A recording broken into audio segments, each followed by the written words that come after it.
Where there is flagrant abuse of corporate entities, we must and will seek to tackle it. And humility in politics means accepting that one party doesn't have all the answers, recognizing that working in partnership is progress, not treachery. We have sectors of the economy. Aerospace is a good example, where Britain's probably the second country in the world. The automobile sector, where we've done extraordinarily well. An enormous amount of investment over the last couple of years. Life sciences is another. I don't feel comfortable with luxury, and I try to stay fairly normal. I made friends with a boy who was a communist when I was 13, and that broadened my political views, but it also brought me into conflict with my father, who was very right-wing. When my job was attempting to predict future economic developments for the Shell Oil Company, I was frequently reminded of an Arabic saying, "Those who claim to foresee the future are lying, even if by chance they are later proved right." The degree of leverage now being reversed is staggering, and the underlying global imbalances, notably between the savers and the spenders, will require long and painful adjustment. Investment banking has, in recent years, resembled a casino, and the massive scale of gambling losses has dragged down traditional business and retail lending activities as banks try to rebuild their balance sheets. This was one aspect of modern financial liberalization that had dire consequences. Small and medium-sized businesses need access to a diverse range of finance options, including non-bank lending. These new forms of finance are still small in scale today, but they should, over time, bring additional choice and greater competition to the lending market. We need a new British business bank with a clean balance sheet and an ability to expand lending rapidly to the manufacturers, exporters, and high-growth companies that power our economy. Today, I can announce we will have one. Regulators are a backstop. They don't own banks. The governance at the top of our leading banks has been shown to be lamentably weak. No one at the top of Barclays will take responsibility for systemic abuse. Now the main areas of higher education that still enjoy considerable financial support from government are subjects like engineering and science, and the research ring fence, which is the basic minimum to protect Britain's scientific competitiveness. We do recognize that there are areas where the current financial services market, the banking market, just isn't working for chunks of the British economy. We've been a bit too defensive about the European Union rules. We don't want to become protectionist and nationalist in the way we buy things, but we think we could do a lot more to promote British business through procurement. The real problem at the moment is that the banks, because of their existing culture, which is frankly anti-business, obsession with short-term trading profits, not focusing on the long term, are throttling the recovery of British industry. Britain is no longer one of the world's price setters. It is painful. It is a challenge to us in government to explain all that, and it is a pity that the political class is not preparing the public for it, to understand how massive the problem is. So I went into government with a clear mind about what the problems were and what needed to be done. I am going to confront the old-fashioned negative thinking which says that all government needs to do to generate growth is cut worker and environmental protections, cut taxes on the rich and stroke fat cats until they purr with pleasure. I'm completely repudiating the idea that government has to get out of the way. Our workforce is very cooperative, very flexible, easy to work with, and one of the big selling points. The idea that Britain is still back in the labor market of the 70s is utterly bizarre.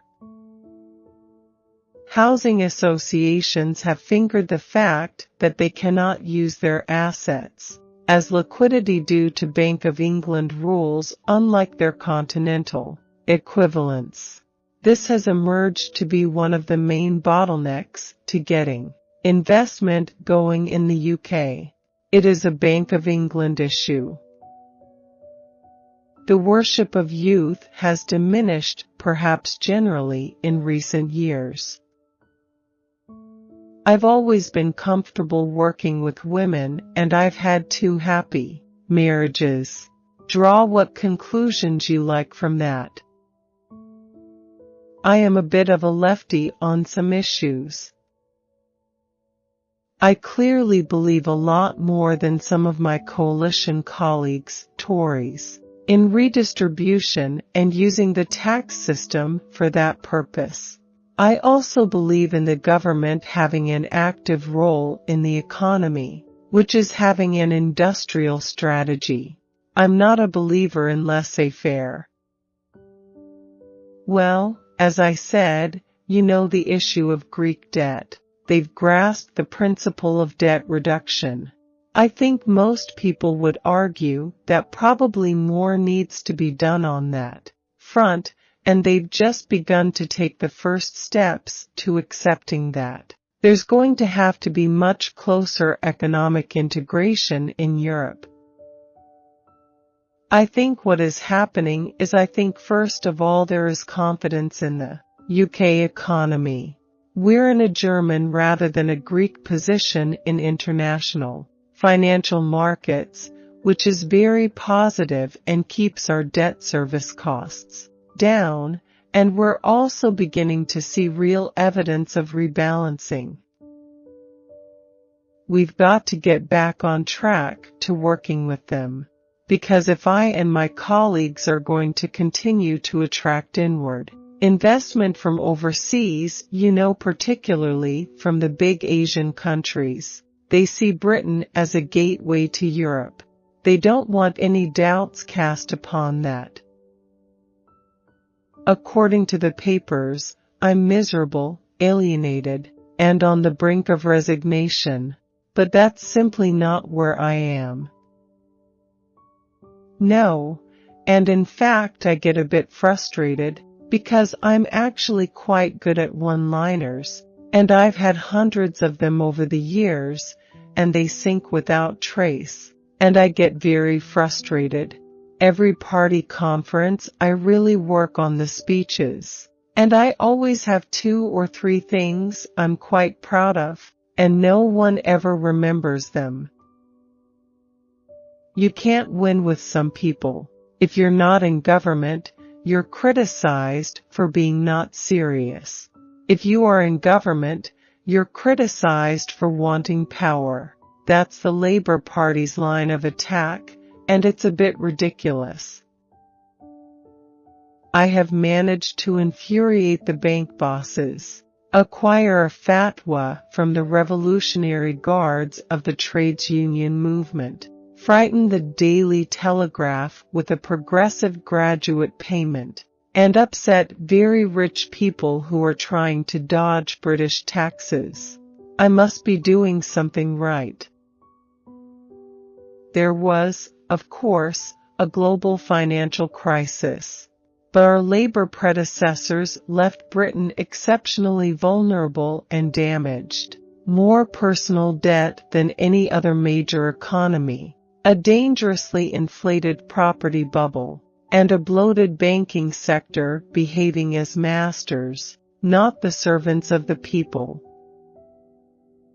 On banks, I make no apology for attacking spivs and gamblers who did more harm to the British economy than Bob Crow could achieve in his wildest Trotskyite fantasies, while paying themselves outrageous bonuses underwritten by the taxpayer. There is much public anger about banks, and it is well deserved. In my job, I meet many outstanding, world-class, British-based companies. But we need more companies and more jobs in the companies we have. For wide swaths of training and education, there are valuable spillovers, which mean that the private sector needs support from the government. That is why I have been so determined to protect and grow apprenticeships and put higher education on a sustainable footing. The economy has become seriously unbalanced. Its growth has not been driven by investment or by overcoming Britain's long-standing weaknesses in investment and productivity, particularly skills. Instead, there has been a binge of debt-financed consumer spending. I fear that the rising personal bankruptcies and repossessions are the first signs of bigger problems to come, and personal debt, Gordon Brown's legacy to millions of Britain's families, will hang like a millstone around the neck of the British people for years to come. Billions of taxpayers' money has been wasted in bad deals. The London Underground modernization, personally negotiated by one of Gordon Brown's team, was a disaster, as the National Audit Office has confirmed. When Gordon Brown becomes Prime Minister, the balance sheet that reflects his economic stewardship could look very sickly indeed. He could become Labour's biggest liability, not its most marketable asset. Many of our problems are homegrown. Gordon Brown regularly advised the rest of the world to follow his British model of growth, but the model was flawed. It led to the highest level of household debt in relation to income in the world. Banks operate like a man who either wears his trousers round his chest, stifling breathing, as now, or round his ankles, exposing his assets. We want their trousers tied round their middle, steady lending growth, particularly to productive British business, especially small-scale enterprise.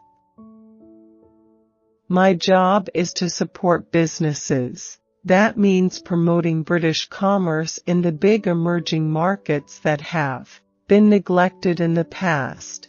It means keeping Britain open to inward investors, trade, and skilled workers. It means cutting red tape, which is suffocating growing companies which create jobs. When I was a child, we were sufficiently well off for me to be a picky eater, and I still cannot eat vegetables cooked in a traditional British manner. My late wife Olympia was gone, and I've been to India many times. I love the food there. We used to do our shopping in Southall, where you can find cheap but wonderful fruit like mangoes, vegetables, and spices. I didn't do much of the cooking. As Olympia did a lot, I was the under chef and did some of the chopping. I'm now happily remarried to a good cook, which encourages me to be lazy. I like to think that I'm a new man, but perhaps I'm not. I offset it by doing the ironing, though. She has a small farm in the New Forest with a herd of cattle, so she serves up a steak and kidney pie made with her own beef. The food in the House of Commons is fairly good. The cafe in Portcullis House is really very high quality, and you also have a choice of eating in the more traditional restaurants, the Churchill Room or the members' dining room. I don't often eat in them, though, as I'm usually on the run. My college, Fitzwilliam, was pretty good but unfashionable, and I lived in digs, so I was not part of the cloistered old college environment, which frankly was a bit intimidating. But I worked hard and settled in by exploring politics and girls. I know it sounds trite, but I wanted to make a difference. Political debates with my father had been fraught because he was uncompromising and explosive, but if he taught me one thing, it was to air my views. My time at Shell was a most valuable experience because it taught me to look at the world in a long-term way. Shell takes a 20-year view on events and plans for different scenarios. It makes you see the world as a kind of large matrix.